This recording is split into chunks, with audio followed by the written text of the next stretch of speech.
नमस्कार दोस्तों, मेरा नाम है साक्षी ठाकुर और आप देख रहे हैं आधान हिंदी। देखो, आप सबको पता है कि इस वक्त ईरान और इजराइल के बीच में पिछले कुछ दिनों से कितनी तगड़ी लड़ाई चल रही है।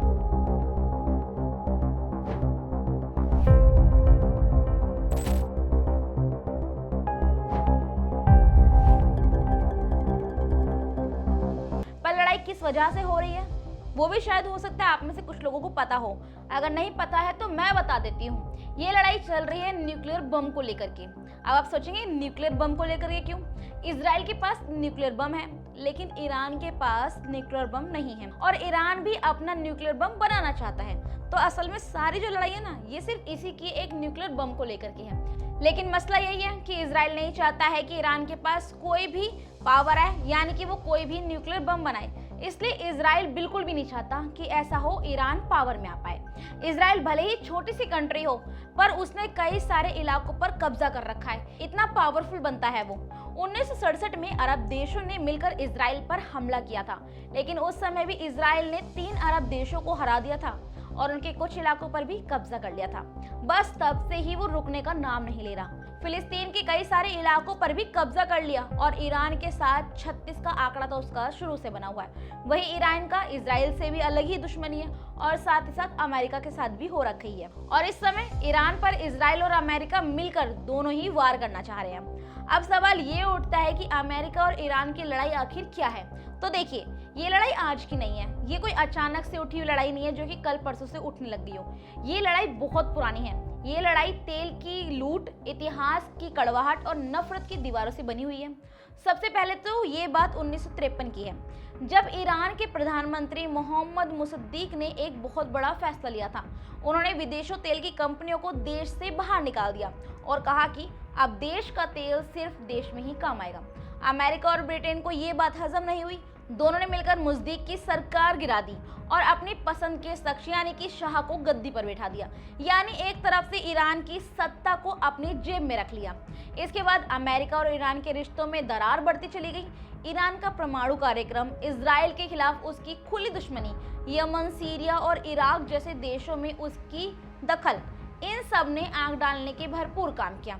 अब समझना ये होगा कि आखिर न्यूक्लियर बम को लेकर की इतनी लड़ाई क्यों है। देखिए, 9 कंट्रीज के पास अपने न्यूक्लियर वेपन हैं। USA, France, UK, Russia, China, India, Pakistan और नॉर्थ कोरिया और इजराइल।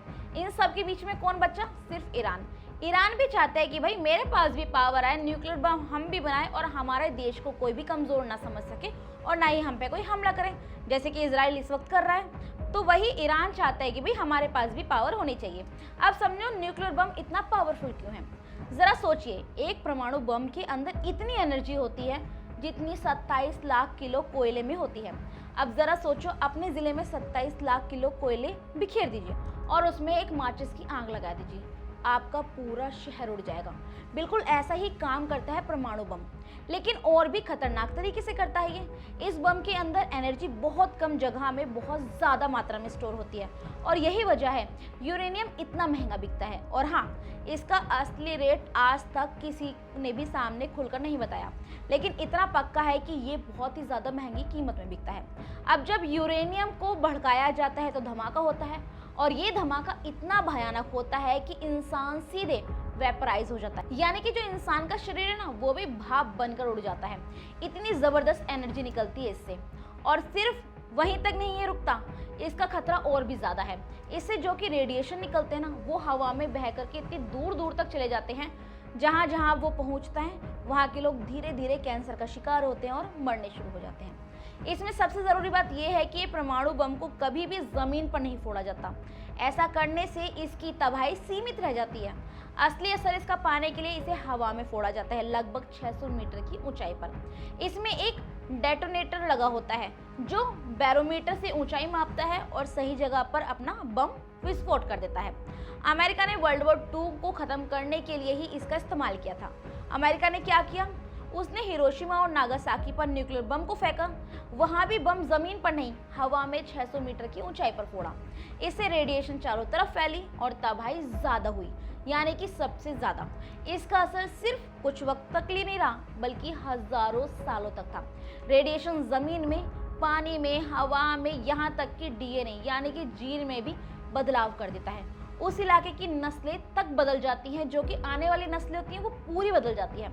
वैज्ञानिकों का मानना है कि परमाणु बम के असर 30,000 साल तक बने रहते हैं। इसलिए हिरोशिमा और नागासाकी पर जो इसके बच्चे हुए थे ना, बाद में भी जो इसकी पीढ़ी बढ़ रही थी, वो काफी सालों तक जो बीमार थे ना, वो बीमार बच्चे हो रहे थे। तो मतलब साफ है, परमाणु बम सिर्फ एक बम नहीं बल्कि एक चलता फिरता नरसंहार है, एक ऐसा प्रदूषण जो दिखता नहीं है लेकिन पीढ़ियों को तबाह कर देता है। और आज के समय में ईरान और इजराइल की लड़ाई भी इसी पर है।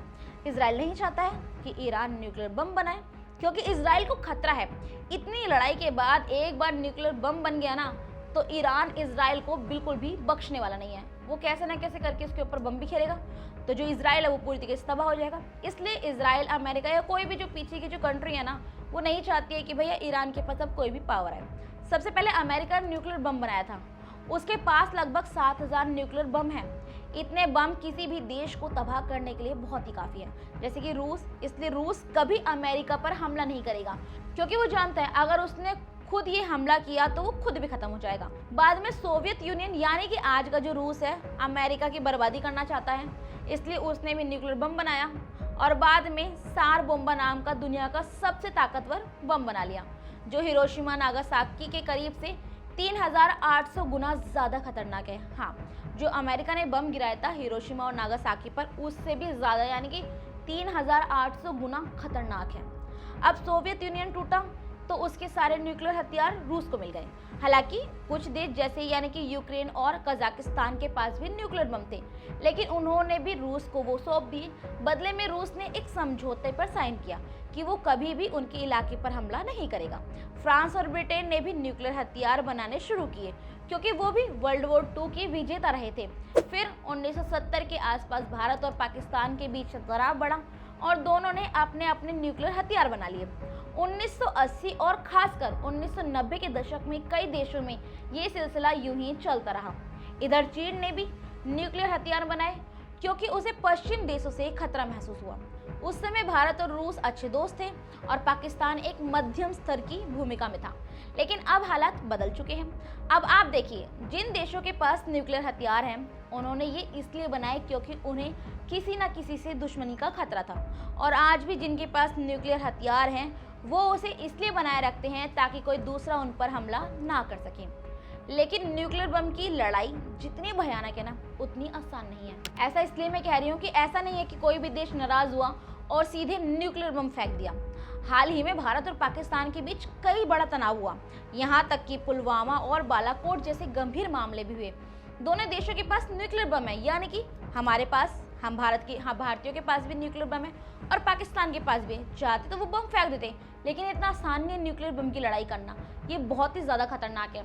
इसलिए इन्होंने जो पाकिस्तान और हिंदुस्तान के बीच में भले ही इतनी लड़ाई हुई हो, किसी ने धमकी तक नहीं दी कि हम न्यूक्लियर बम फेंक देंगे, क्योंकि न्यूक्लियर वॉर का मतलब होता है म्यूचुअली एश्योर्ड डिस्ट्रक्शंस, MAD, यानी अगर तू मारेगा ना तो मैं भी तुझे लेकर मरूंगा, तो दोनों देश खत्म हो जाएंगे।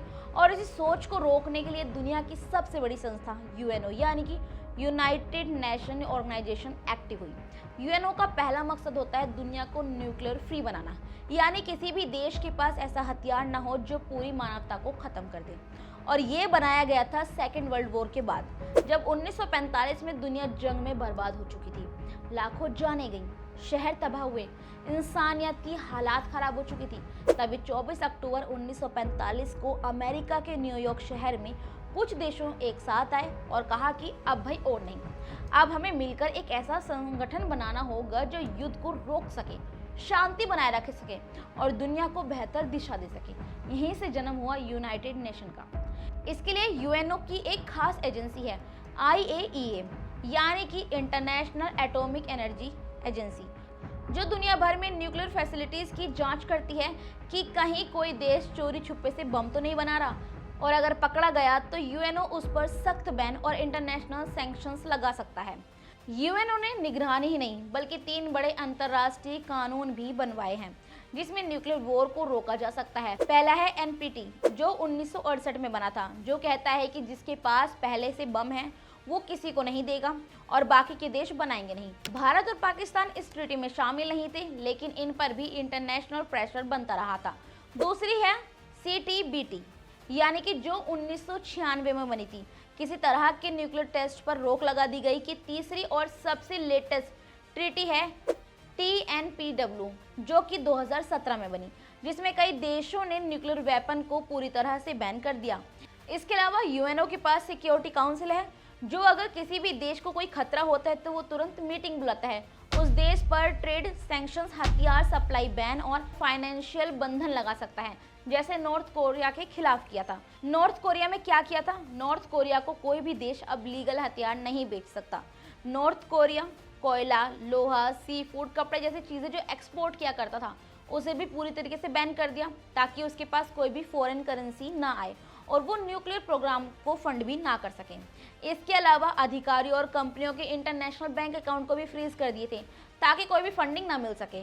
इसके अलावा एक और काम किया गया था कि जितने भी जो न्यूक्लियर प्रोग्राम्स हुआ करते थे ना, जो साइंटिस्ट थे, जो लीडर्स थे, उनको बाहर जाने का जो ट्रैवल वीज़ा था, वो उस पर ही बैन लगा दी थी कि ना वो इस देश से बाहर जाएंगे, ना कोई भी वो खबर लेकर आएंगे। मतलब वो दूसरे देशों में नहीं जा सकते हैं। नॉर्थ कोरिया को मिलने वाला तेल और रिफाइंड प्रोडक्शन जैसे कि पेट्रोल, डीजल की सप्लाई भी सीमित कर दी गई थी। इससे उनकी इकोनॉमिक और मिलिट्री पर सीधा असर पड़ा। यूएनओ ने साफ किया कि नॉर्थ कोरिया का सैटेलाइट या कोई भी रॉकेट लॉन्च अगर मिलिट्री इस्तेमाल से जुड़ा है तो वो वोलेशन माना जाएगा। ये सारी चीज़ें किसी भी देश को न्यूक्लियर वेपन चलाने से पहले 10 बार सोचने पर मजबूर कर देती है। क्यों? क्योंकि उनकी जो यूएनओ है ना, यूएनओ की संस्था, वो उस पूरे देश की इकोनॉमी, उनके वेपन्स, हर चीज़ पर रोक लगा सकता है। तो ये संस्था असल में यही काम करता है। इसी डिप्लोमेटिक दबाव और वैश्विक डर की वजह से आज तक सिर्फ 1945 में अमेरिका ने हिरोशिमा और नागासाकी पर ही 2 एटॉमिक बम गिराए थे, लेकिन उसके बाद से आज तक कोई भी देश इस लेवल पर नहीं गया। और ये सब इसलिए मुमकिन हुआ क्योंकि यूएनओ हर मोर्चे पर न्यूक्लियर युद्ध को रोकने में इनविजिबल प्रोटेक्टर बनकर खड़ा रहा। तो ये थी पूरी कहानी। अब आप समझ गए होंगे कि न्यूक्लियर बम अगर किसी भी देश पे फेंका जाता है तो क्या क्या नुकसान हो सकता है और उसे कितनी ऊंचाई पे फेंका जाता है, तो वो मैंने बताया। इसके बाद अगर न्यूक्लियर बम कोई नहीं फेंके, उसके लिए कौन सी संस्था बनाई गई है? यूएनओ। तो यूएनओ का क्या काम है और बम को फेंकने से पहले उन्हें कितना सब कुछ सोचना पड़ेगा, ये सारी चीज़ थी जो मैंने आपको इस वीडियो में बनाई। आई होप कि आप लोगों को ये वीडियो पसंद आई होगी। अगर आपके कोई भी डाउट्स है तो हमें कमेंट सेक्शन में ज़रूर बताइए कि हम आपको आगे उसके बारे में वीडियो बना करके ज़रूर शेयर कर सकें। धन्यवाद।